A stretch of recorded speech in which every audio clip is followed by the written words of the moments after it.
Guys कि मैंने अभी अपना रिकॉम स्टार्ट कर दिया है, और रिकॉम में the most important thing is that you have to train your muscles at least 3 to 4 times a week, because now since I'm running with it, तो रनिंग के साथ में मसल्स मेंटेन करना इस मतलब काफ़ी ऑपोजिट है एक दूसरे से. सो दोनों ही चीज़ें इंपॉर्टेंट है. आई विल ट्राई कि मैं अपने रिकॉम्प में इतना फिर से मसल लॉस नहीं कर लूँ कि मैं एकदम सूखा दिखने लग जाऊँ. Enough cardio, not too much.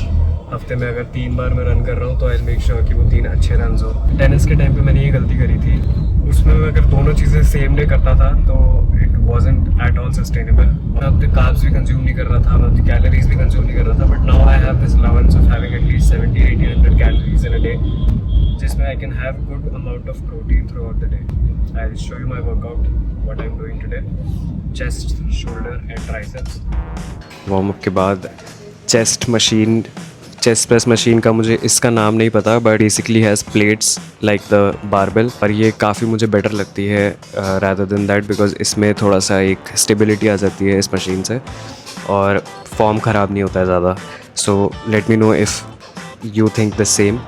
Chest press में मैंने 3 सेट्स किए. उसके बाद we moved on to cable flies इसलिए क्योंकि मुझे केबल फ्लाइज में टेंशन ज़्यादा बेटर लगती है इंस्टेड ऑफ चेस्ट फ्लाई जो मशीन होती है उससे ज़्यादा. Maybe I am wrong here, but and cable flies के साथ साथ उसके 3 सेट्स लगा के I only do 1 plate, 2 plates, 3 plates, maximum 3 plates, क्योंकि उसके बाद फॉर्म बहुत ख़राब होने लग जाता है. So I can't push beyond that at this moment. Then I moved on to tricep pushdowns. Tricep pushdowns, very basic, very simple. I do 3 sets of this. 3 sets इसको करने के बाद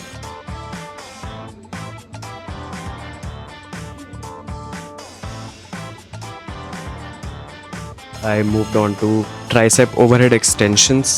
Overhead extensions में basically there are 2 ways you can do it. अगर आप cable को ऊपर लगा रहे हो अपने हाइट से, या फिर आप अपनी केबल को बिल्कुल पैरों की हाइट पर लगा रहे हो. I do prefer the way जहाँ पर आप केबल फ्लाइज आपके सर के ऊपर है. और साथ में the last thing I do a little bit of flex. The last thing I do is cable lateral raises. I've moved to cable lateral raises because ये भी again time under tension काफ़ी ज़्यादा अच्छा लगता है मुझे इसका, and it's much more fun. Obviously मैं इसमें 1 प्लेट से ज़्यादा पुश नहीं कर पाता, but still this makes a lot of sense for me dumbbell lateral raises से. So that was the workout for today. Training too much. Successful workout. Chest, triceps, shoulder, 4 exercises, so 12 working sets. That's still a lot, but ठीक है, 12 working sets is doable.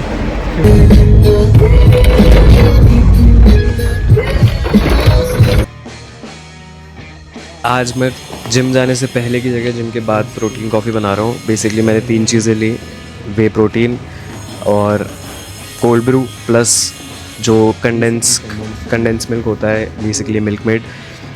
अब थोड़े लोगों को हो सकता है कि ये लगे कि ये तो शुगर है और बहुत ज़्यादा ऐसा है, बट ठीक है, आई ओकेजनली इन्जॉय प्रोटीन डालने के बाद कंडेंस मिल्क को ऊपर से पोर करके, and then you pour the cold Bru.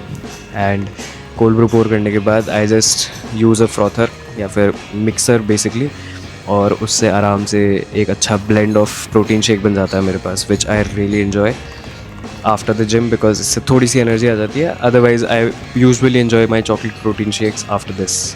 ये वाला फ्लेवर वनीला फ्लेवर है. But that's it for today's vlog. Hope you guys enjoyed it. Like, share and subscribe to my channel. Stay tuned for the next one. Bye. This is done.